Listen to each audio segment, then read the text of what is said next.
Okay, I think Oren and Branislav, you guys can get started. All the best. Thanks again, everyone. Thank you.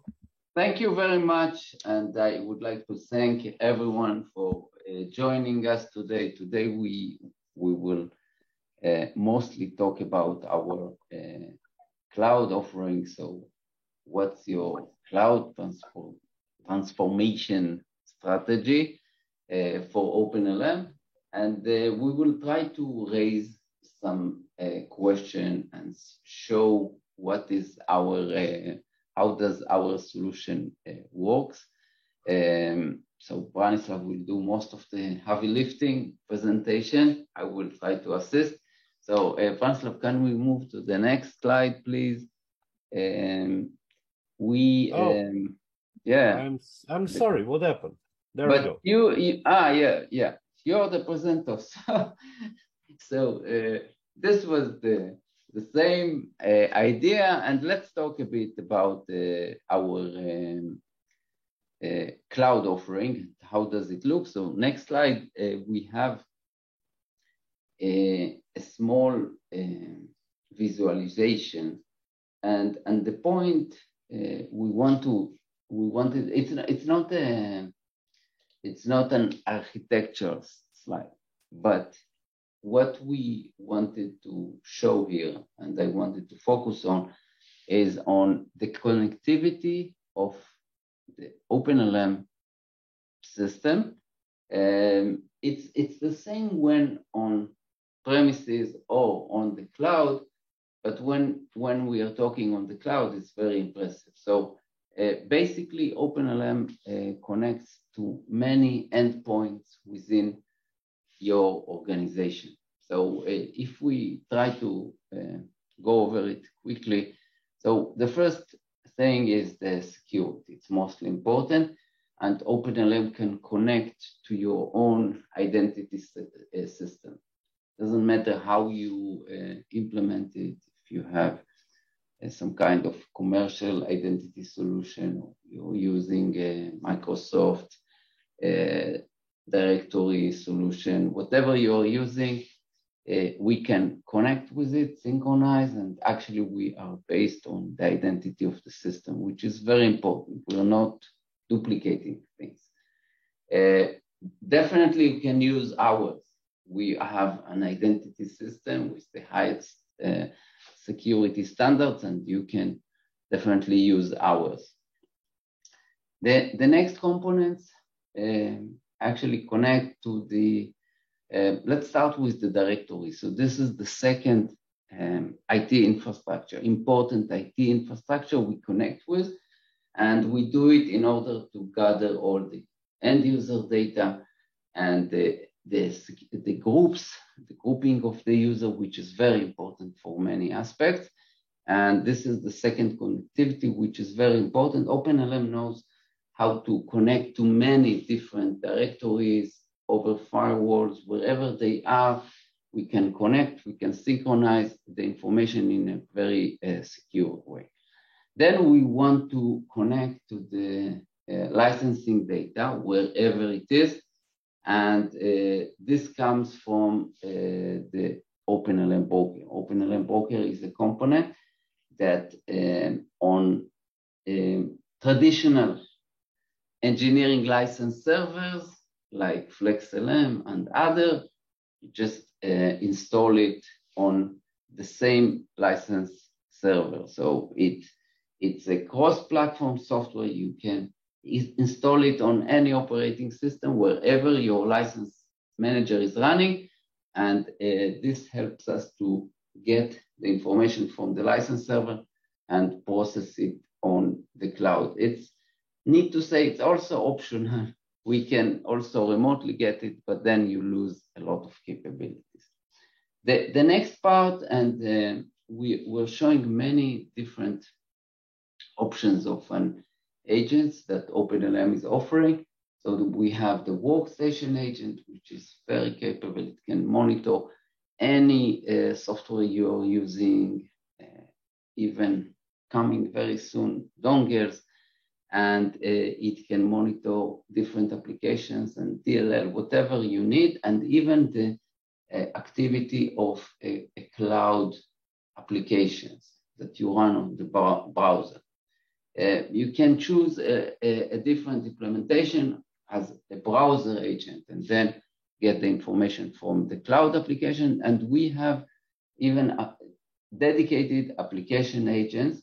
And it's our agents are like, okay, there is an effort to set them up.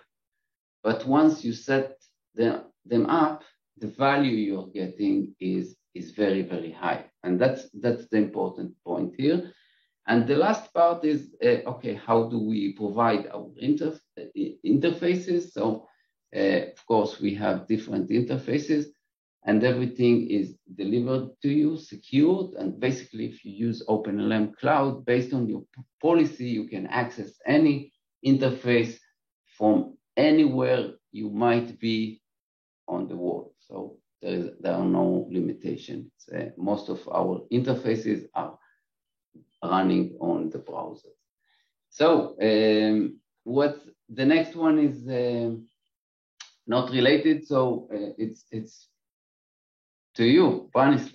So I'm actually going to go a little bit back to this slide, and this is the functional system of OpenLM. And previously with our cloud solution, like we have already been delivering the function, right, with our system. And people who are familiar with OpenLM know that whether you have been seeing OpenLM on the cloud or OpenLM on premise, you have been seeing the same interface. And we knew for quite a while that getting to this interface, getting to register to this interface and manage the OpenLM application portfolio was not the best. So we have been working really hard for many months. Oren can confirm, he's leading also the engineering, to create a cloud portal, to create something that would actually bring us closer to what would you expect from a standard software as a service offering on the internet. So whether you are looking at Amazon AWS or you are looking at Microsoft Azure, there is usually not just the different applications that you can connect to, but there is an umbrella interface, you know, where you can go, you can register, and you can see what is actually the offering. So this is what we would like to present a little bit today, and it's actually what I am showing right now. Maybe I'm going to make it a little bit bigger so everybody can see it. So this is the new cloud portal that we released, if I'm not mistaken, 4 weeks ago, 3 or 4 weeks ago, and it transforms, it changes the way that we want to actually deliver the products, because OpenLM has grown over the years from just being the software license management, which is, as you can see, one of the primary products that I have activated here, to being so much more, to offer different products. And we needed some form of umbrella interface where we could actually deliver it. So what I'm showcasing right now is what we developed. As you can see, I have activated for myself the primary product, which we call the Software License Management Cloud, which is the standard OpenLM system, as you have been familiar with it for many years, delivered to you on cloud. We have other available products on this interface, One Directory Synchronization, Virtual License Manager, and Directory Sync. And through this umbrella portal, you can actually click, learn something about what you're getting, learn what you can do with the product, get some basic ideas on pricing, how to get a trial, how the support works. Oh, I'm sorry, I need to cancel this video because the music would play around. So the purpose of this is to make it much easier for a customer or a prospect that comes to us to see, okay, so what is this OpenLM about? What can I get? What kind of products do they deliver? And, you know, have a very straightforward system where you can just review, register, activate the product, get the trial, and start using it. Oren, you want to talk a little bit about the products apart from the OpenLM Software License Management Cloud that we are offering here? I know we wanted to bring the Virtual License Manager to the forefront a little bit, so I want to give you the opportunity. The moment just a few words, but if you go back to the other screen, so this is what we designed for you, and the whole idea is that you can choose what you want to activate within the product, and it's just the beginning of the way. So basically, we're planning to break the OpenLM software license management software into more pieces. You will have many available products here, and you would be able to activate any of them. It's not always related with additional costs. So some products are already included in the plan you chose. So let's say you have automation, it's already included, but it doesn't have to be activated. You don't have to use it. You might not need it. You might not activate it at all. Need to say that as we are breaking the big product into multiple products, we are also breaking into multiple databases. The data is stored differently, and if you don't need it, you don't need to activate it. We don't keep the data. It makes the system faster, and the service to you is better. Whenever you need it, you can activate it from here. Now, if we just a quick review about what is already available, and you will see changes very frequently. So we have the traditional OpenLM here on top. We have one directory sync, and we plan to introduce at least the concept here. So what's the idea? The idea is that let's say most companies I see, and also us, it's very easy to onboard people to a service. It's not easy to offboard when we have thousands of services, and actually each service is a directory by itself, and we are losing the control. So you were defined there, now you're in another department, in another part of the organization, maybe you left, completely left, and the users are all around, and there are many problems related to that. The second product is actually very new. I'm very happy to see it this morning showing up, is the Virtual License Manager. Actually, the description here is not very accurate. Virtual License Manager is actually allowing organization to handle the license allocation and the control of the licenses, to hand it to departments or to groups within the organization, instead of managing it manually, centrally for everyone. We can hand it to a department and say, okay, here are your 20 licenses, you can manage it. The whole idea is that we add a layer above the physical asset, which is the license manager, exactly like a virtual machine or VPN or virtual storage or whatever. And the last one, the last service that is shown here, I think it was a directory sync. This is actually included with your plans, and you can actually activate it. It's included also with the automation and the monitoring plan, and it's like you are choosing whether you want to activate it or not. We highly recommend you to activate it. So, Branislav, thank you for the opportunity. I just would like to say one more word about the one directory sync. And OpenLM has always been the premier engineering specialty license software organization. And I would like to tie that a little bit with the one directory sync as well, because it's interesting to see, as you could see on the example page, whether we are talking about this directory, that directory, Google, Workday, wherever you have users that actually consume named user licenses. But it's interesting that this system is not there just for the security perspective, because of course you want to offboard your people properly, because if you don't, they pose a security risk to your organization. But with the advent of what the engineering vendors are actually doing right now, so Adobe, Autodesk, now Dassault, Altair, trying to push to this cloud-based licensing model, there comes also the saving opportunity from the one directory sync, where you're basically each user that you now have with this new licensing model is consuming a single named user license for the duration of your subscription, usually for the duration of the year. And if this user leaves, it's not just being there as a security risk, but he's also consuming a license that you could have assigned to somebody else. And usually these vendors actually do allow you, after a certain grace period, like maybe 30 days for the sole. For Adobe, for example, you can reassign the named user license immediately. As you remove it from one user, you can give it to another user. And with one directory sync, you can actually automate this process. So whether an employee has left the company or maybe just went for a maternity or paternity leave, the system can automatically detect that and deassign the license, and you have the license available from the pool to assign it to somebody else. So, you know, as you can see, with multiple products that we now have, we are trying to catch this train that's been cloud first. And we can see it from our customers. We can hear it from our partners. Everybody is talking about the cloud first policy.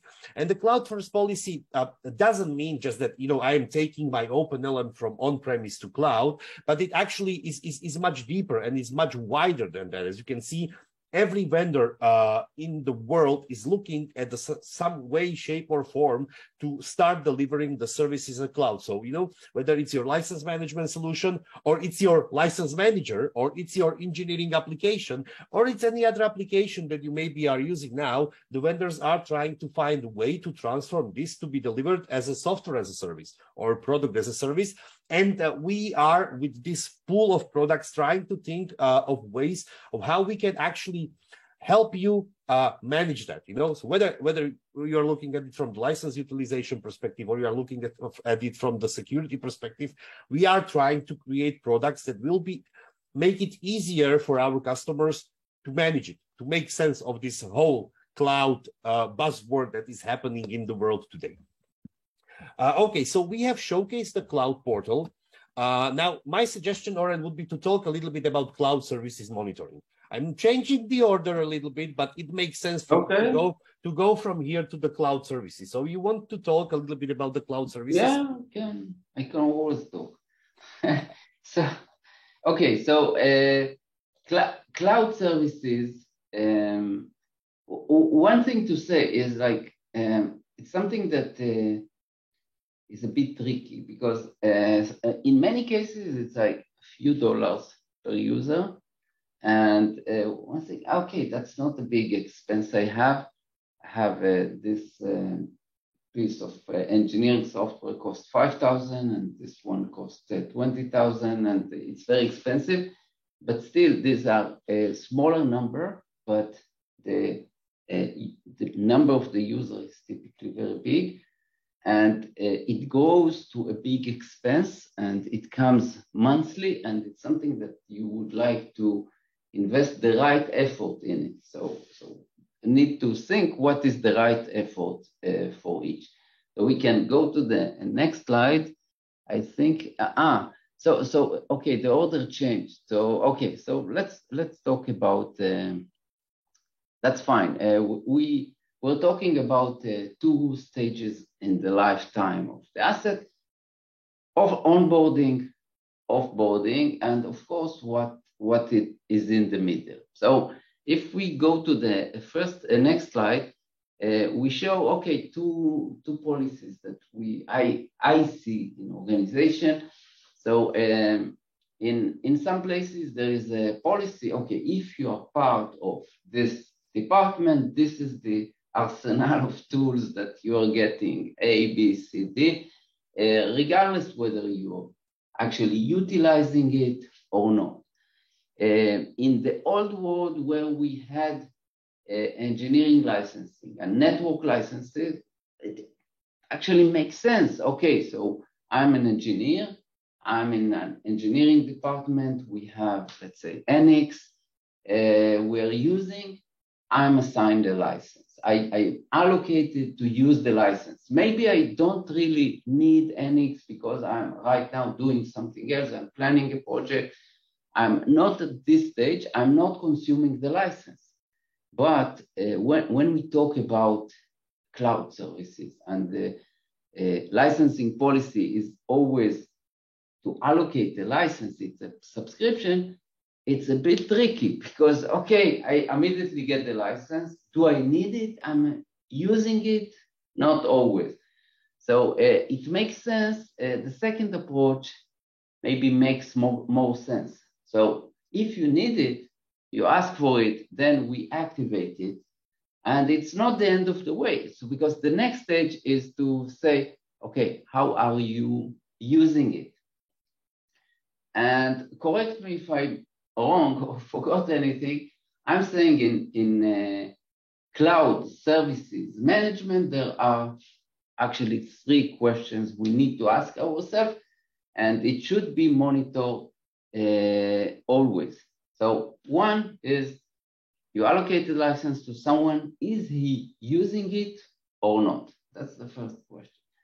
The second question is he using the right plan or level if there are multiple levels? So let me give the most simple example I can think of from our aspect is like Azure DevOps. So in Azure DevOps, we are using it.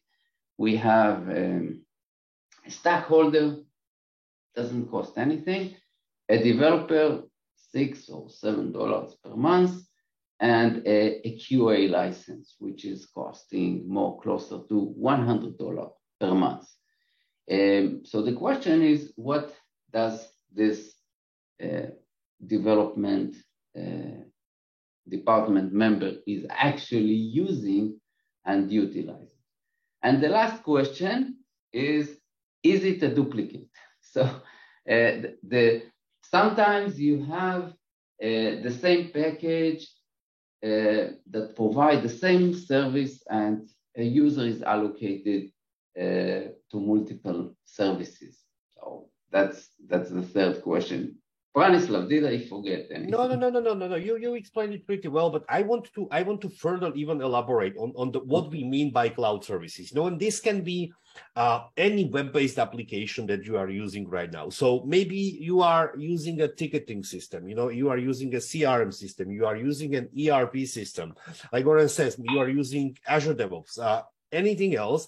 But from our perspective, and this is something that I personally am expecting is going to happen.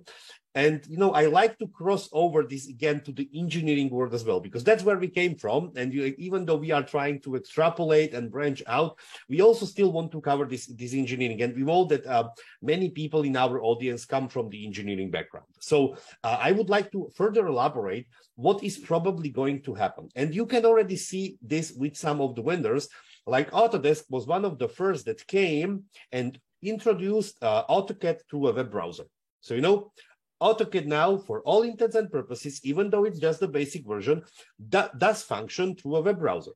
And it's, again, talking about this transformation from on-premise to cloud, to this transformation from living in the world where every engineer or every employee, doesn't necessarily need to be an engineer, was sitting at the office with the workstation or a laptop, having all the applications installed on the computer, whether it was Outlook or it was Microsoft Word, word processor, Excel, it was a CAD application, a PLM application, industrial design, graphical design, PDF editor. Everything was installed, everything was a single application. And as you can see, this is really, really quickly transforming to a world where these applications can be delivered through a web browser, a platform which is for all intents and purposes cross-platform. So you don't need to think about what CPU, what hardware the computer is running on. You don't need to think about what operating system the computer is running on. So is it the Windows system? Is it the Linux system? Is it the Mac OS? Is it your iPad? Ultimately, it doesn't matter because the application is running in a web browser. And of course, it started with the simple applications like your day-to-day work applications, like I mentioned, maybe Excel or Word or a PDF processor, but it is moving forward. You can see if we can have AutoCAD in a browser, what is preventing us to have Autodesk Inventor in a browser or Adobe Photoshop in the browser? Maybe we actually get to a point where, Dassault or Siemens say, well, now the cloud computing power is there. the average bandwidth towards the end user and end employee is there as well. Why not offer, CATIA in the browser or NX in the browser? We know that Siemens with their Teamcenter product are already actively pushing their users to start using the Active Workspace extension, which is just the simplified Teamcenter in a browser. And with this comes the question. So how do we know if people are working with these products?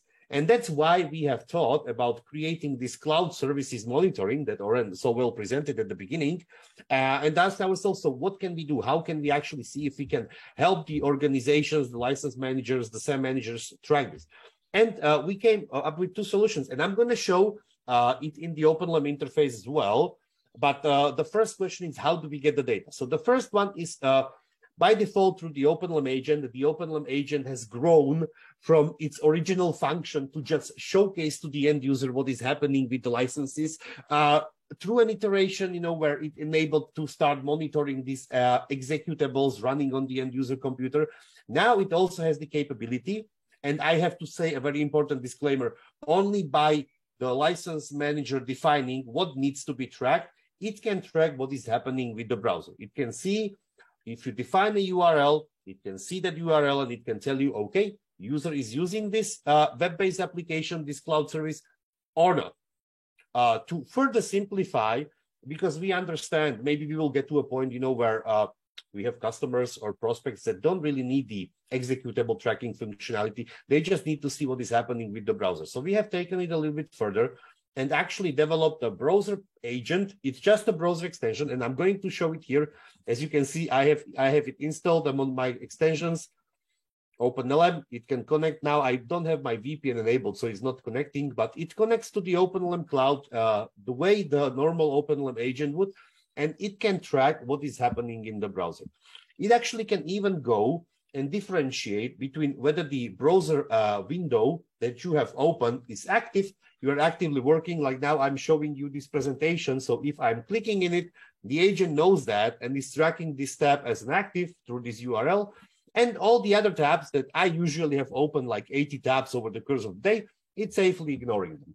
So I'm going back to the portal and I am going to open up the OpenLM interface, because this is the one where I have configured some examples for you to see. So as you can see, I'm going to maximize it. And you can see in here, just as an example for this demonstration, we want to see what is happening in our environment. We want to see our ticketing system. We want to see our CRM system. We want to see our Azure DevOps as Oren presented it. We can see through here whether our users are actually actively using all these cloud-based, all these cloud services, all these web-based applications that we are paying a lot of money for. We can see through the standard OpenLM reporting. And again, a disclaimer, we know that the standard OpenLM license activity reporting is maybe too complicated to give you a better idea. So we are thinking of ways how to make this more straightforward. But anyway, the bottom line is that you can go into the OpenLM system and see whether these web-based applications, these cloud services are actively being used and who is using them. So back to you, Oren, if you want to comment, and maybe I forgot something about this. No, it's one comment. When you present the OpenLM interface, it somehow becomes very blurry. No, again, this bug, I'm sorry about it. I don't know what's causing it. Yeah, so it doesn't look like that, guys. It's very clearly showing on your screen. So about the I wanted to go back for a minute. So we spoke about the onboarding. We spoke about the lifetime of the asset, and Branislav added a lot of information. Let's talk a bit about the offboarding. All right, I'm going to restart the presentation. Try to fix the graphic. Okay, no problem. I'll just talk. So basically the offboarding process depends on what is available to us by the vendor. And we, in our company, we are using many cloud services, and the user management level varies very much between the services. Some some services just allow us to create a single user. So, okay, this is the user, you join the service. Now it's a problem. You want someone else to access, you need to share the password, which is the worst situation. Sometimes we're not able to add our domain users. So we had to use Gmail accounts. This is another type of problem. Now you see different Gmail accounts in the service, and you don't know who are they belong to actually. And the other solution is, which is good, okay, you can configure users within the system. You can add multiple users, you can assign roles to users, but it's, again, local users, they're not connected to our identity system. And the best level is, okay, we are connected to your identity system. You can add your people, and as they are removed automatically from the service. What we are trying to address with One Directory Sync is to say, okay, let's synchronize all these users directory to the different implementation levels that they have, to synchronize it, all of them, with your central directory. So you set one directory and say, this is my single source of truth. Whatever is defined in any other service needs to be synchronized with this one, and that's what we are doing. 100% agree. So I'm looking at the time here, and we already have 30 minutes behind us, and I really want to do the reporting hub as well, because it's one of our key products. But first, we have the license harvesting and machine learning slide. So I think, Oren, go through to this a little bit, then we discuss the reporting hub, and then we will give the opportunity to people to ask questions and open up the discussion. Okay, so let's talk about the principle of license harvesting. Branislav, actually, this is animated, so you need to present. So click present. No, present. Yes. All right. No, not share. Present. Slideshow. It's not presented. It's on an editing mode. So you need to click the slideshow. So until Branislav presents it, as a presentation, we need, let's talk about the principles. So what is license harvesting? License harvesting is related to mainly to network licenses. So when we have a licensing, which is very good, network licenses, concurrent licensing, we don't want people to keep either licensing while other people might need it. And license harvesting is the functionality that is able to release the license back to the license pool when the user is actually not utilizing it. So I want to demonstrate the process. So Branislav, can you click the first click? So my Zoom is actually crashing. It's crashing. Yes. Okay, you know what? I will present it as a static slide. So no problem. Show it as a static slide. I'm sorry for this problem. So let's present it as a. So we have our we have a daily timeline here, and it's morning, and our engineer is very happy to go to work, have some quiet time, enjoy designing something, and he's coming to work and probably activating the software. I chose it here, MATLAB, and he's doing his work on 4 o'clock in the evening, afternoon, very sad. Okay, now going to my second shift, take the kids from the kindergarten, prepare food, and he has to go. And let's assume he didn't close the software, and night is coming, and the cycle goes back again. So if we zoom in into this point in time, in here, what do we have? We have MATLAB running until 4 o'clock. And at 4 o'clock, OpenLM found that the user is actually not utilizing the license anymore. And we started to count the timeout. Timeout is the time we wait until we close the license, because we wouldn't want to close it immediately. Why? Because maybe I didn't actually leave. I'm still working. I want to bring coffee. On the way, I had a chat with someone. Until I come back, it might be closed. So that's something we don't want. This is why OpenLM, from the beginning, we defined 2 parameters. One is the license level usage, how many licenses are actually consumed.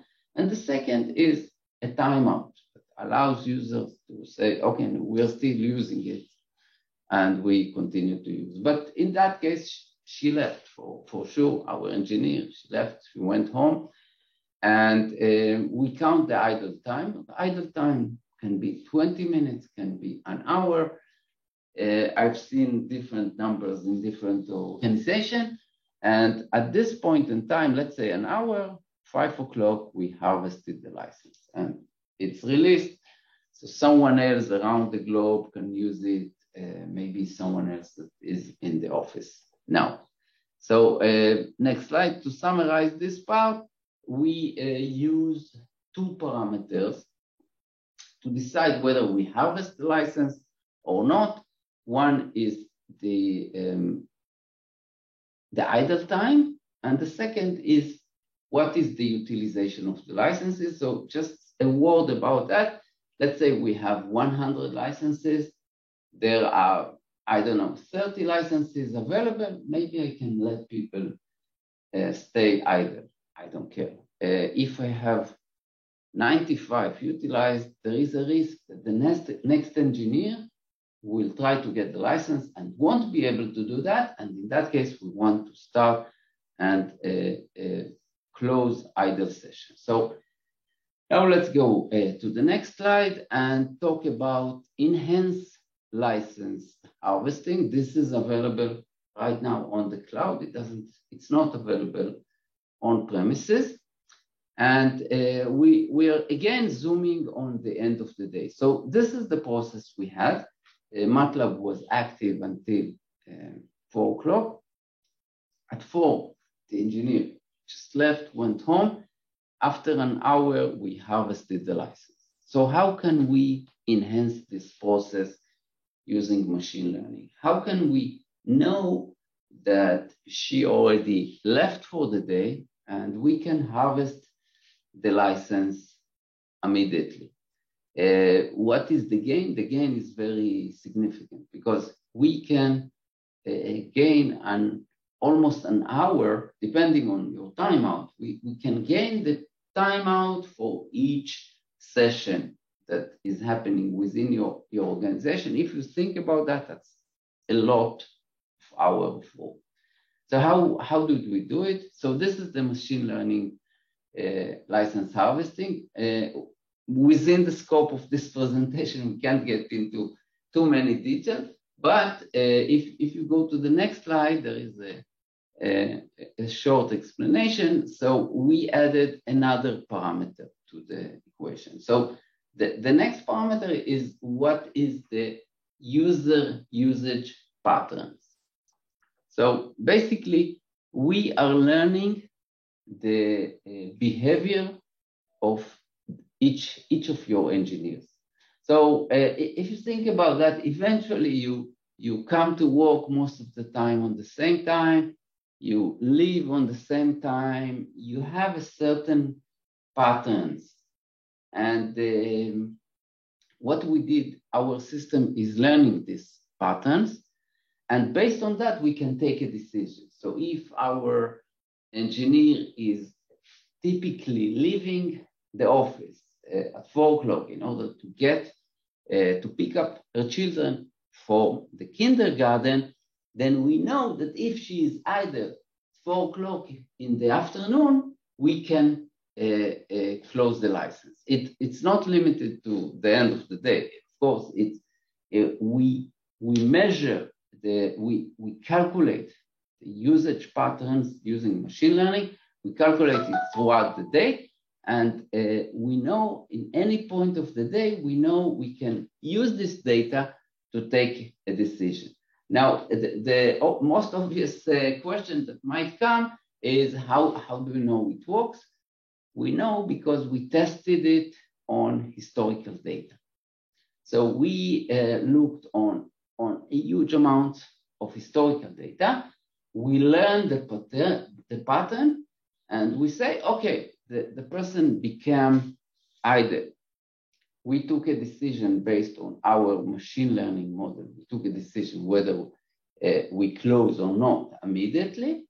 And the question is, are we wrong? How do we know that we are wrong? He came back and continued to use it. And we are about 90% accurate. So we might miss in some rare cases and say, okay, someone is planning to come back, we save the project, we close it. He will need to reopen, but the system is also learning from that. But in most of the cases, we are right, and the potential saving is very big. So I hope this wasn't too long. Branislav, anything to add about that? No, it's good. I leave the machine learning to you. You can explain it much better than I do. So I would like to move to the last point, and we actually once again didn't manage to complete everything that we wanted to talk about, but I promised to Dipta that we will speak about Reporting Hub, and it's really important from my perspective as well, because so Reporting Hub is our answer to the business intelligence question. And of course, we know one thing about the OpenLM frontend, the OpenLM Easy Admin, the web interface that is basically our application that the users are operating almost daily. And we know that while there are very good reports, and we have actually went over the bread and butter reports in our last webinar, for many of our customers, whether they are small, they're medium, they're big, for the big customers, definitely there is a need to have different reports, and it's not in our power to implement every report that we are being asked into the OpenLM front-end system, because that would be crazy. We would end up having 200 different reports. The interface would be cluttered.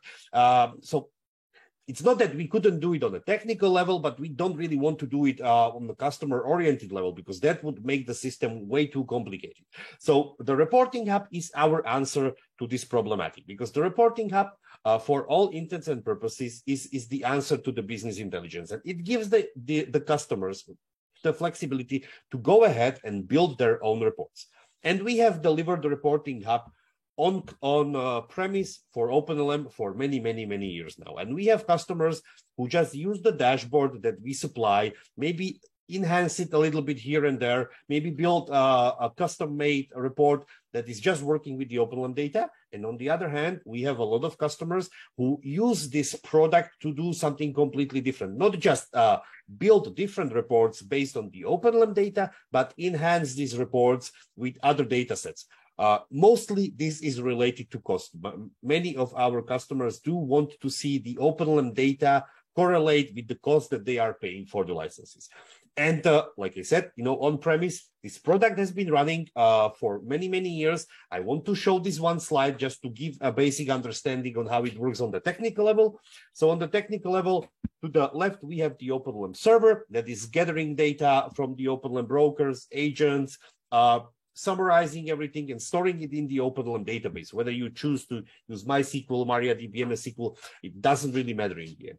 Now, the core part of the product is the reporting ETL, is where the calculations happen that transforms the OpenLM database, which is by default not really suitable to be connected by business intelligence tools directly to a reporting database. And again, you can pick whichever system you would like to see, whether you want it on a Postgres or MySQL or MS SQL, it doesn't really matter. And then to this reporting database, which is basically the product, our customers connect through a business intelligence. And we do ship a sample dashboard with this system that contains basically all the data that is in the OpenLM database in a nice readable format. So, and it's built on Microsoft Power BI. But we know some of our customers, they don't utilize Microsoft Power BI, they utilize other systems. So for all intents and purposes, it doesn't really matter at the end which BI tool you want to use. We give you the database, you can connect to the database, and whether you want to just build reports based on the OpenLM data, or you want to enhance and reach these reports with other data sets like your license cost, you can go ahead and do that. Now, the purpose of this webinar is to talk about cloud transformation and to showcase, how OpenLM is moving to the cloud. Let me drink just a second, I'm sorry. And we have been having some challenges. So we would like to use this webinar to ask a question on how to deliver this product on cloud as well, as a software as a service. And we, of course, it's not just us waiting for you to answer. We do have some samples that we have come up. Me and Oren did a lot of brainstorming on this. And I think you can see where the underlying problem lies. For the on-premise, it's straightforward. Everything resides within our customer environment. The ETL runs on the customer environment. They get the reporting database and they can connect to it. But on cloud, we house the database, we house the system, we house the ETL, and now we have come up with different answers to how to deliver the data to our customers. So I'm going to move to my next slide, which, as you can see, the backend of the system is pretty much the same. There is the OpenLM server located on the cloud. There is the database, again, it's located on the cloud. There is the ETL that does the transformation, that does the computation, and there is the cloud reporting database. Now, in this first slide, our suggestion, our idea is to basically deliver a web-based system through Amazon QuickSight, which is Amazon's answer to the BI. It's their native system. It runs on their environment, and it basically allows us to very simply, on the backend, connect to the reporting database, and in this case, deliver the reporting hub truly as a software as a service. Just give our customer a login screen the same way they would log into OpenLM and build their own reports. And AWS the QuickSight is good with that. It actually allows you to also do what I explained many of our customers do on premise and connect different data sets. So you can also connect, if you have a CSV sheet with your cost information for your licenses, you can connect that and reach the data coming from the OpenLM Cloud Reporting Database. But we understand that this may not be enough. And by the way, the red line I'm showing in the slide is actually the draw point between where it resides within OpenLM and where is the customer layer. Now, the other way that we have thought that this system could work is, again, as you can see, the underlying system is the same. There's the server, the database, the ETL, the reporting database. And now we have the option through Microsoft Power BI Gateway, which is a standard product from Microsoft, and it allows basically to take the database on our backend and stream it to you, to your backend, to your Power BI server. But again, this is just strictly related to Microsoft Power BI, and we understand not everybody uses Microsoft Power BI, not everybody is comfortable with connecting to the Microsoft Power BI Gateway. So we also have a third solution in mind, and this is the most technical, but it basically replicates the functionality of what we do on premise, because through a VPN tunnel, and I have to remind you that this red line can actually be on both sides here. It can be on the one side or the other side. So either you can connect to the database on our backend, or we can transfer the database to you, and then you can connect to it through any BI tool of your choosing. And I would like to reiterate before I give the word to Oren that this question that I just posed, we are not particularly keen on choosing just one solution. We are more thinking about taking the reporting hub on cloud as an individual project for individual customer needs, but we would like to hear your opinion. And it's part of the survey. Sudipta, I'm remembering, it's part of the survey that the marketing team is posting. So if you would be kind enough to help us answer what would be your preference, we would be really, really grateful. Oren, did I forget about anything regarding the reporting hub? No, I think you mentioned everything, but I want to maybe just to say that We know that the world is wide and there are many other solutions. It's not Power BI and Amazon. There are so many vendors you might want to use in order to analyze your data. If I was you, I would prefer my in-house built-in tools that whatever we have, that's where I want to analyze the data. And our goal is to bring the data you want to where you want to consume it. That's what we want to do. Exactly. So we are in the question stage? I would say so. We have 10 minutes, so. Okay. So there is a question from Abdul here. I want to maybe refer to it. So it's the question about migration from on-premises to cloud. So basically, how is it done? So we want to create the most continuous experience for you. So you won't really feel that you did. So your users won't need to know that you did the change. Maybe I just say 2 words and let Branislav explain that. We want to plan the transition, and at a certain point of time, we want to stop the on-premises system. We want to take the database, migrate it to the cloud.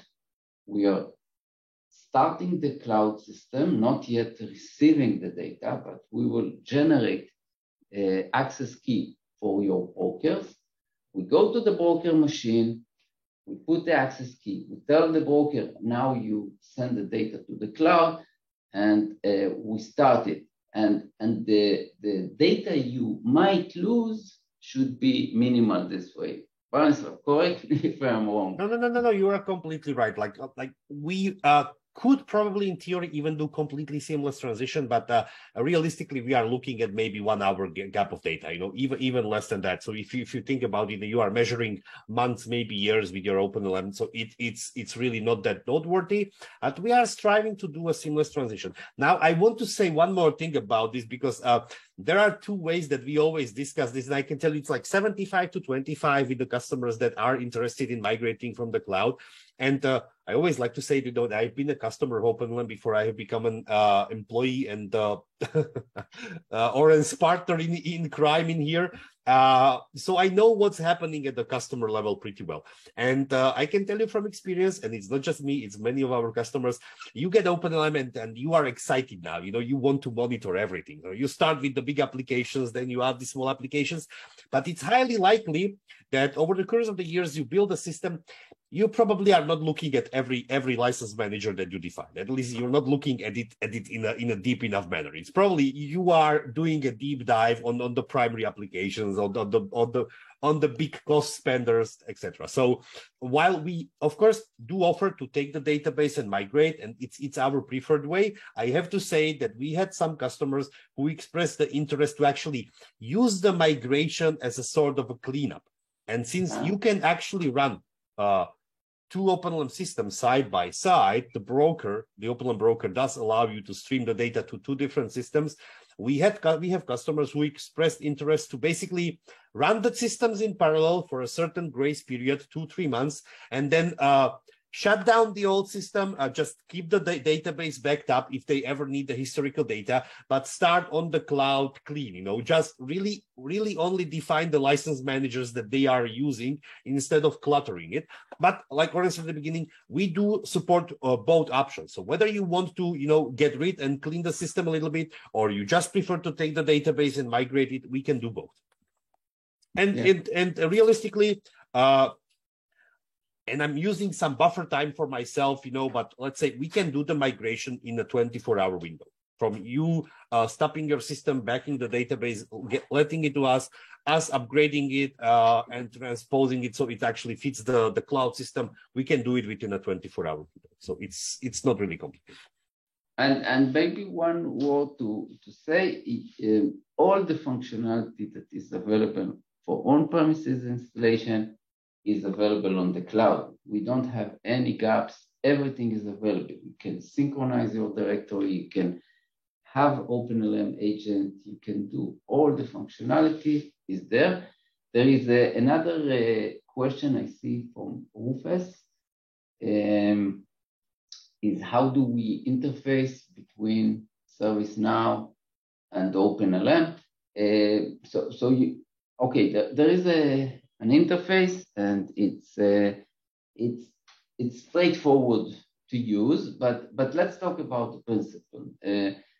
The connectivity is one directional. So the information from OpenLM, the license usage information, is transmitted regularly, daily. The daily changes are transmitted from OpenLM to ServiceNow. Now, this is not a simple process. It's a very complex process because the OpenLM keeps the most detailed data. We keep a second accurate session data for everything that happened in the system.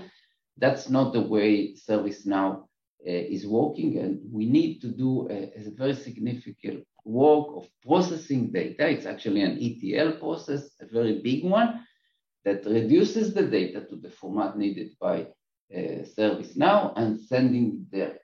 This is not the end of the process. It goes to a temporary storage or database, and then there is a further processing, and then you can see that within your system. This is enabled both on-premises and on cloud. We are constantly working with ServiceNow on this process to make it flawless. We had some issues in the past, I must say, but we are definitely investing in this and trying to make it as flawless as possible. Honestly, about this, anything? No additional comment on that. Okay. Okay, so I would really request you to take some time and provide us the feedback, because this is the time to go to cloud. And Gartner research suggests that 61% of the businesses have already moved to cloud. So if you are waiting and haven't done is now to get started. And I would really encourage you to take and claim our 30-day free trial. I have already shared the link. And if you are interested to get in touch with our team to know more about your requirements, we can also do so. Please fill in the feedback form and we will get in touch with you. So I would request, we still have 3 more minutes, and if you can utilize this and ask us for some more questions, we are here and we will be answering you live.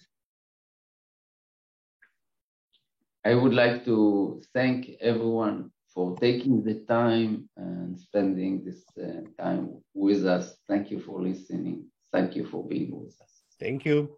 And Branislav, thank you very much. Enjoy presenting.